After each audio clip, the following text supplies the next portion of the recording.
Hi, everybody. This is Brenda, and we are in Applied Occupational Theory. And today, I'm going to share with you our lecture in 3 segments. So we're talking about applied behavioral and cognitive behavioral frames of reference. We're going to start with applied behavioral, and then our 3rd segment is going to be on cognitive behavioral as well. Okay, we have the same objectives that we pretty much have for every lecture, in that we're working on applying this information to how we use it in practice. We're looking at the theories that exist, we're comparing and contrasting them with theories that we have looked at in the past, and applying them to how we're going to use them in practice. So with the applied behavioral frame of reference, I bet you didn't know how much you're already using this frame of reference, and as we get to talking about it, you'll be able to think of examples for yourself. This is a useful frame of reference when you're looking at repetitive practice, things that you want to teach someone to do that you're going to have them practice over and over again. So it works for motor retraining and also for folks with cognitive disabilities where you're trying to develop their ability to engage in occupation. You remember Eleanor Clark Slagle and her habit training. Well, this is actually a form of habit training. So again, we have a frame of reference where it's not just one frame of reference, but multiple frames of reference kind of clumped under this heading of applied behavioral frame of reference. Here are some other useful populations to use this with: traumatic brain injury, developmental disabilities, mental retardation, people with phobias, people with OCD. So there's just some examples of populations with whom this has been used. I'm sure you've had in your psychology classes a little bit of covering of the behavioral theory continuum, starting with Pavlov and classical conditioning, and also looking at Skinner with operant conditioning, and Bandura with social learning theory. These theories all focus on what can be observed and measured. Now, in occupational therapy, we've translated this into what Ann Mosey called the acquisitional frame of reference. And remember how I said she's a rather historic figure, and back in the 70s, this was one of the frames of reference that we had, and one of the ones that I studied then in my program in the 80s. And we learned about how people can acquire new behaviors by using these behavioral principles. We acquire motor and cognitive skills in this way. And this helps us learn skills for occupational performance, and it doesn't matter what stage of development we're at or where we are in the sequence. Remember how we said when we talked about lifespan development that everything was supposed to progress in a sequence at that point in time. And this frame of reference came along and said, well, that doesn't always matter. Sometimes you can teach someone by their action that there's a consequence to their action, and they will adapt and change because of that feedback that they get. So classical conditioning is the original, what we think of in this behavioral frame of reference. It's associated learning. We associate a stimulus with a response, and human behavior can be learned in this way. So the classic, of course, was Pavlov's dogs, and Pavlov could teach the dogs to drool when he rang a bell because they were anticipating food. So we can teach people human behavior by associating one behavior with another.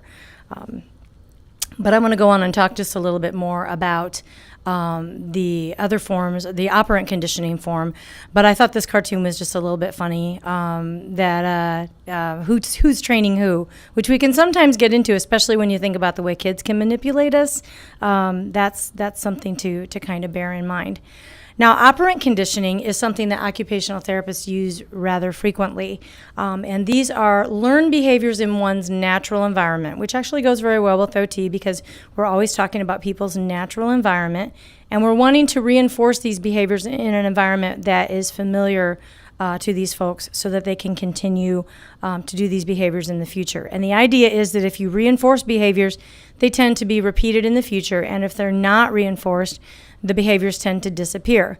For example, if you put a lot of time into studying for a test and you do well on that test, you're likely to study well for the next test.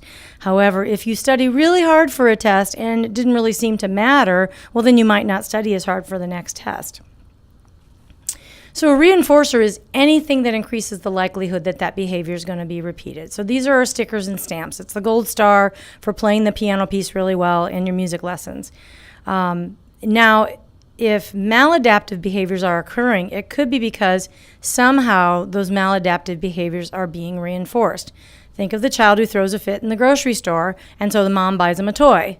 Well, that's reinforcing negative behaviors that we don't really want to occur, reinforcing maladaptive behaviors. So we have to avoid those kinds of reinforcements to help get rid of the maladaptive behaviors. And we'll talk about that just in a little bit as we go on. So now here are some of the types of reinforcement, and there's a schedule of these in your book, kind of a little table in the chapter. Reinforcement are all kinds of cues and reminders that we use to shape behavior or get the client to exhibit the behavior that we want. So positive reinforcement is a presentation of a reinforcer immediately following behavior.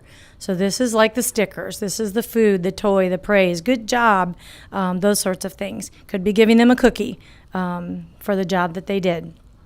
Now there are schedules of reinforcement too. Continuous is when you give the reinforcement every single time. So you do a good job, you get a star. You do another good job, you get a star. Fixed ratio is the person has to produce the right response a few times, like say 3 times, and then they get the reward. So like with potty training, if you first start with continuous reinforcement every time the child uses the potty, and then you change to every 5th time, you've gone to a fixed ratio reinforcement. Now, fixed interval is more time-based, so it's not how many times they produce the response, but at the end of a time period, so like the candy at the end of the day.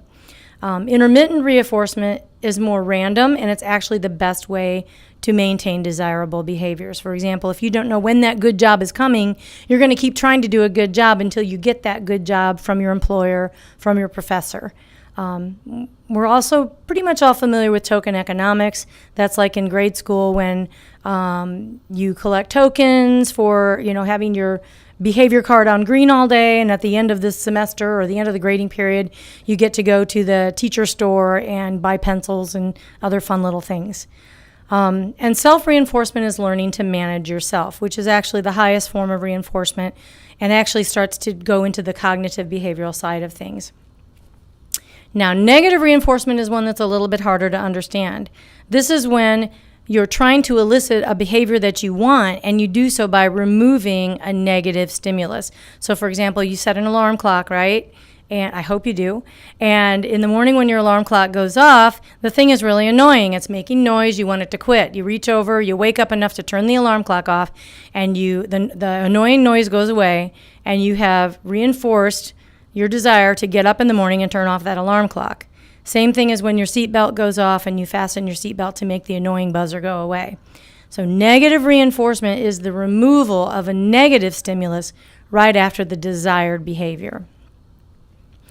And punishment is something that is actually been shown to be not effective. So it's when you present an adverse stimulus when you have an undesirable or a maladaptive behavior in order to reduce it. So like spanking. A better reinforcement to get rid of a maladaptive behavior is extinction. So that would be reducing the frequency of the behavior by withholding reinforcement. So you don't get that attaboy, you don't get that good job, you don't, maybe you're placed in timeout, so you have to be separated from whatever is giving you positive reinforcement. A good example for this was I have 2 children. My daughter Amalia would get perfects on her spelling test on a regular basis, and if they got a perfect on the spelling test for the week, we would take them out to Dairy Queen for a sundae. My son, however, would consistently get 1 or 2 wrong, and he never could quite achieve that Dairy Queen status. So since he never got the reward for it, that eventually extinguished his behavior, and he quit trying. And what he would tell me is, "Mom, why do I have to learn how to spell right when you know what I mean anyway?" Well, he's now an electrical engineer, so he grew up just fine, even though he can't spell very well. And shaping and chaining. Shaping is when you reinforce a desired behavior repeatedly until someone learns to do it consistently. And then chaining is when you will complete a sequence of shaped behaviors. So in occupational therapy, we use this if we're trying to teach someone some ADLs, let's say brushing their teeth, and maybe you get everything out, you set it up, you fill a cup with water, you put the toothpaste on the brush, and all they have to do is actually brush their teeth. So the next time, maybe you have them fill the cup with water. And then maybe the next time you have them fill the cup with water and put the toothpaste on the toothbrush, and so forth until you have them doing the entire sequence by themselves. That would be considered shaping and chaining.